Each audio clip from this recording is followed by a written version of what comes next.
아유, 미쳐버리겠다. 리트리버인데 눈도 좀 이상하고 나이가 많은가 봐.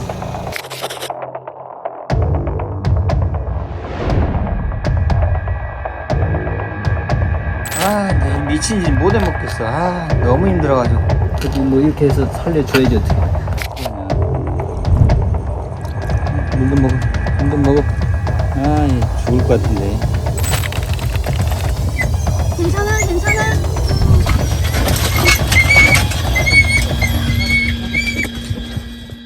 네, 안녕하세요. 위기에 처한 동물들을 구조하는 동물구조 119 대표 임영기라고 합니다. 우리나라의 한 해에 유기견이 12만 마리 정도가 버려지고 있고요. 위기에 처한 아이들 혹은 올무에 걸려서 죽어가고 있는 그런 개들, 고양이들 구조해서 치료해서 입양 보내는 그런 일을 전문적으로 하고 있습니다. 한 해 평균 한 250마리 정도 구조를 하고 있습니다. 개인적으로 키우시는 멍멍인가요? 포천에 목줄에 괴사돼서 죽어가고 있다라는 개가 있어서 구조를 하러 갔는데 그 아이는 구조가 안 되다가 숨을 거뒀고 이 녀석은 밭에 묶여 있었던 애인데 얘 밥을 얻어먹고 지냈던 거예요. 이 아이라도 구조하자 그래서 포도라고 합니다. 남자하고요. 엄청 온순하고 다른 동물한테도 잘하고 설득을 했죠. 이렇게 키우는 것도 학대다. 밭 지킴이로 키운다는 것보다는 어떤 좋은 집에 가서 사랑받고 사는 게 더 낫지 않겠냐라고 했더니 자기도 동의를 하셔가지고 운영은 어떻게 하고 계시나요? 시민들이 10,000원, 20,000원 이렇게 주신 회비로 운영을 기본적으로 하고 있고요. 기업 후원이라든가 사료회사에서 사료를 후원해주거나 패드 이런 것들을 후원해 주시는 거. 센터에는 몇 마리의 동물들이 있나요? 개가 한 20마리, 고양이는 한 10마리 정도 있습니다.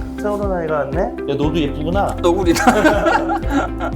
오래간만. 잘 있었어. 이 아이는 누구예요? 저희 구조견이고요. 우리 강사님이 입양하신. 안녕하세요. 그러면 얘 이름이 뭐였지? 폰이야. 아, 폰이야. 너구씨.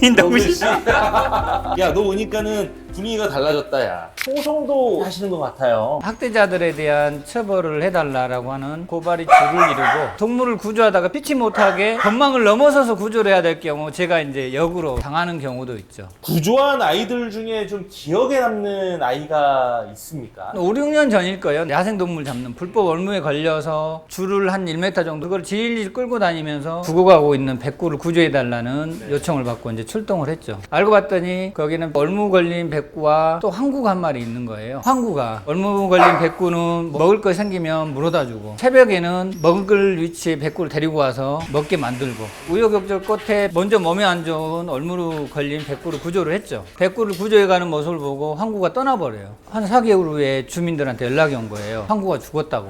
동네 주민이 항구가 어디 그물에 걸려 있으니까 칼로 목을 따버렸다. 그분들 다 사법 처리하고 뭐 이렇게 했는데 결론은 제가 구조하지 못하면 죽는구나. 엄청난 큰 충격의 사건이었죠. 그래서 반드시 구조한다라는 신념이 그렇게 해서 생기게 된 거죠. 어렵고 위험에 처한 애들, 그런 개들 옆에는 항상 그걸 도와주는 개들이 있습니다. 먹을 게 생기면 걔네들 먼저 먹이고 그런 걸 보면은 와, 눈물 나죠. 진짜 개만 또 못한 인간이 있다라는 거에 그런 것에 많이 비유가 되는 것 같아요. 취급하기 어려운 점이 있다면 어떤 게 좀 있을까요? 개농장, 도살장에서 구조한 애들이다 보니까 기본적으로 등치들이 약간 크죠.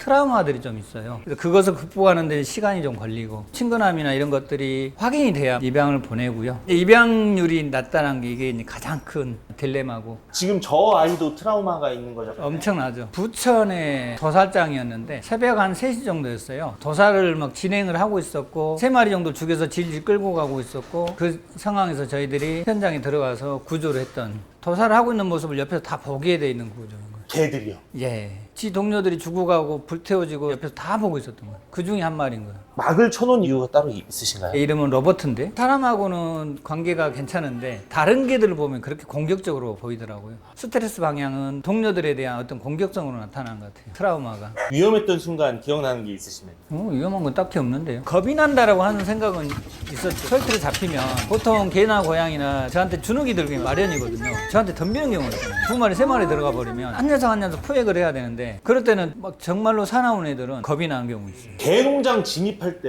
좀 무서울 것 같아요. 그냥 무섭죠. 개도 무섭지만 사람도 무서울 것 같은데 어떠세요? 개 농장만 하는 곳은 오히려 이제 그분들은 약간 저희들이랑 대화는 좀 돼요. 물론 이제 맞싸움도 일어나고 그렇긴 하겠지만 자기네들이 뭐 키우는 거니까 라고 얘기하면서 도살까지 하는 곳은 분명히 위법을 저지르고 있기 때문에 저희들 굉장히 이제 배척하고 막 폭력도 사용하고 그러죠. 학대받는 동물들도 좀 있을 것 같아요. 제일 많은 게 고양이죠. 그 학대 이유를 물어보면 뭐 심심해서 아니면 너무 울어서 지붕으로 날아다녀서 뭐 이런 이유예요. 자기들이 좀 불편한 건 있는 건 맞아요. 근데 그거를 죽이는 방식은 쥐덫을 놓거나 활 같은 걸로 쏘거나 지약을 타거나 여러 종류예요. 신탄진의 어떤 할아버지는 그분이 기초수급자세요. 자기도 못 드시는 통닭을 매일 사가지고 거기다 지약을 발라서 자기 집 지붕이나 뭐 이런, 그러니까 한두 개 사는 것도 아니고 몇 팩을 사는 거예요. 왜 그러냐 그랬더니 자기가 자식간에 고양이도 돌아다녀서 잠을 못 자서 그렇다는. 고양이는 영역동물이라서 그렇게 해서 몇 마리 없어지면 그럼 고양이 없냐? 그거 아니에요. 다른 고양이가 넘어온단 말이죠. 쓰러지기 직전에 구조된 리트리버 영상을 봤는데 굉장히 네. 좀 안타깝더라고요. 리트리버가 나이도 굉장히 많고요. 눈도 잘 안 보이고 비틀비틀하게 다니길래 제가 가지고 있는 먹이들을 줬더니 허겁지겁 먹는 거예요. 지금은 어떻게 지내나요? 받아주겠다는 단체가 있어가지고 이제 그곳에 가서 지금 노후를 잘 보내고 있습니다. 동물을 싫어하면 싫어하시지 그걸 학대하면 안 되죠. 그건 범죄죠. 그래서 지금은 형사 처벌을 받고요. 심하면은 감옥까지 갑니다. 절대로 해서는 안 되는 행위고요. 만약에라도 집에 반려동물, 개든 고양이든 반려동물을 데리고 오고 싶다고 했을 때 가족들과 충분히 상의하시고요. 모두 오케이 했을 때 가까운 유기견 보호소 이런 데 오셔가지고 봉사활동 하시면서 가족들과 가장 친한 혹은 친밀감 있는 그런 동물들로 입양을 해주셨으면 좋겠습니다.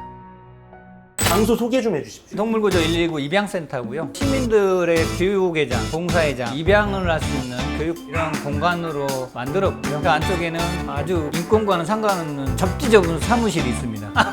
여기는 동물권이 우선이고 인권은 보호가 전혀 안 되고 있는 사무실입니다. 대표님도 인권 보호 안 된다고 하시는데 저도 그렇게 있습니다. 지금 제가 질문 드리고 답변을 집중해서 들어야 되는데 여기저기로 점프를 뛰고 난리가 났습니다. 지정된 신고자.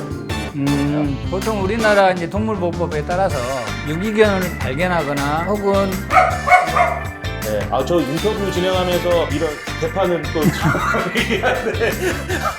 다시 괜찮습니다. 저희 단체 설립 정신 같은 것들을 만들어준 그런 사건이 하나가 있는데요. 설립 정신을 이야기하고 있는데 멍멍이가 짖고 있습니다. 너무 예뻐요. 구조된 이후에는 또 친해지나요? 그럼요. 친해지는 방법 좀 알려주세요. 일단 시간이 해결하고요. 그 다음에 진심이 해결하죠.